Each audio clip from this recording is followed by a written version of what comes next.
Falar com Deus é comum, 16ª semana, sexta-feira, dia 24/7/2026. A virtude da temperança, dignidade do corpo e de todas as coisas criadas, necessidade dessa virtude. Vejamos, a Igreja sempre reconheceu a dignidade do corpo humano e de todas as coisas criadas. No relato da criação, o autor sagrado mostra como Deus se regozijou com o que tinha feito. Gênesis 1:25. Depois de ter criado o homem, diz o Gênesis, Deus viu que era muito bom tudo o que tinha feito. Gênesis 1:31. E constituiu como cabeça de toda a criação. E com a vinda da segunda pessoa da Santíssima Trindade, que assumiu a natureza humana e realizou a redenção do homem e do universo material, tudo que é humano adquiriu uma particular dignidade. Não é doutrina cristã a oposição radical entre a alma e o corpo, pois todo homem, em corpo e alma, está chamado a alcançar a vida eterna. Ninguém, como a Igreja, ensinou a dignidade e o respeito que se deve ao corpo. Não sabeis que os vossos membros são templos do Espírito Santo, que habita em vós, o que recebestes de Deus, e que, portanto, não vos pertenceis a vós mesmos? Porque fostes comprados por um grande preço. Glorificai, pois, e trazei a Deus no vosso corpo. 1 Coríntios 6:19-20. No entanto, por causa da desordem que o pecado introduziu no mundo, o homem tem de esforçar-se e lutar por não se ver prisioneiro e escravo dos bens que Deus criou para ele, com o fim de que também, através deles, pudessem alcançar o céu. Especialmente nos nossos dias, parece que muitos procuram estabelecer como fim aquilo que Deus estabeleceu como meio e põem de parte as leis divinas, sem perceber que caem nas garras de um tirano cada vez mais exigente. Deste modo, desfiguram a imagem de Deus que existe em todo homem, e com ela, a própria dignidade humana. A esperança, pelo contrário, faz com que o corpo e os nossos sentidos encontrem o lugar exato que lhes corresponde no nosso ser humano, o lugar que Deus lhes determinou. São João Paulo II, sobre a temperança, 1988. Os que não estão habituados a negar-se em nada, os que abrem as portas a tudo que os sentidos lhes pedem, os que procuram, em primeiro lugar, agradar ao corpo e só se empenham em andar à busca dos maiores comodidades, dificilmente poderão ser donos de si mesmos e chegar a Deus. Estão como que embotados para as coisas divinas e também para muitos valores humanos, que não entendem e para os quais se encontram incapacitados. São mau terreno para que a semente da graça divina lance raízes neles. O próprio Senhor nos diz no Evangelho da Missa que aquele que recebeu a semente entre os espinhos e o que ouve a palavra, mas os cuidados deste século e a sedução das riquezas sufocam a palavra e ela fica infrutuosa. Mateus 13:22. Num clima em que o importante é o corpo, a saúde, o aspecto físico, é impossível que a vida cristã ganhe raízes e dê frutos. Os bens convertem-se assim em males, em duros espinhos que sufocam o que há de mais nobre no homem e a própria vida eterna, que se inicia já que na alma em graça. Com o corpo pesado e enfartado de mantimentos, muito mal preparado está o ânimo para voar em direção ao alto. São Pedro de Alcântara, Tratado da Oração e da Meditação 2:3.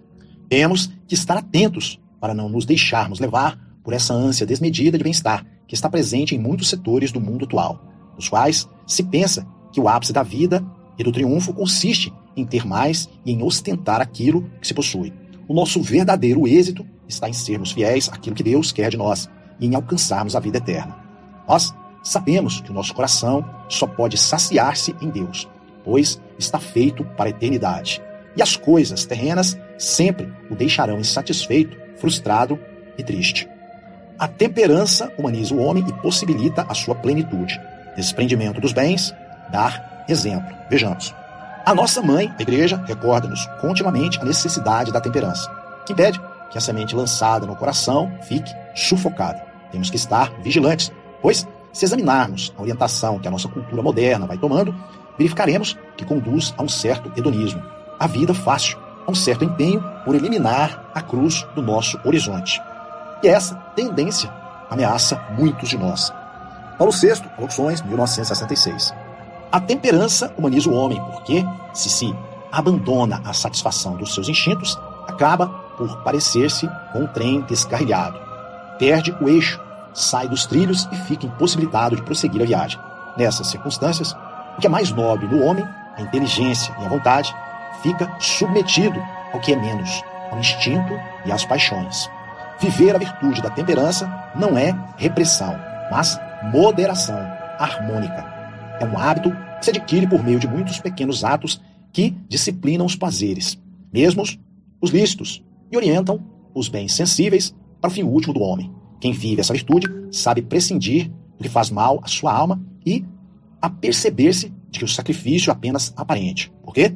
Ao viver assim, com o sacrifício, livra-se de muitas escravidões e no íntimo do seu coração consegue saborear todo o amor de Deus. A vida recupera então os matizes que a intemperança esbate. Ficamos em condições de nos preocuparmos com os outros, de compartilhar com todos as coisas pessoais, de nos dedicarmos a tarefas grandes. São José Escrivá, amigo de Deus, 8.4. Viver bem essa virtude implica andar desprendido dos bens e dar-lhes a importância que tem e não mais. Não criar necessidades, não fazer gastos inúteis, ser moderado na comida, na bebida, no descanso, prescindir de caprichos, entre tantas outras atitudes. O Senhor pede-nos que demos exemplo de temperança no meio do mundo, sem nos deixarmos levar pela falsa naturalidade de querer ser como os outros. Transigir, neste ponto, seria dificultar ou até impedir a possibilidade de seguir Cristo como um dos seus íntimos.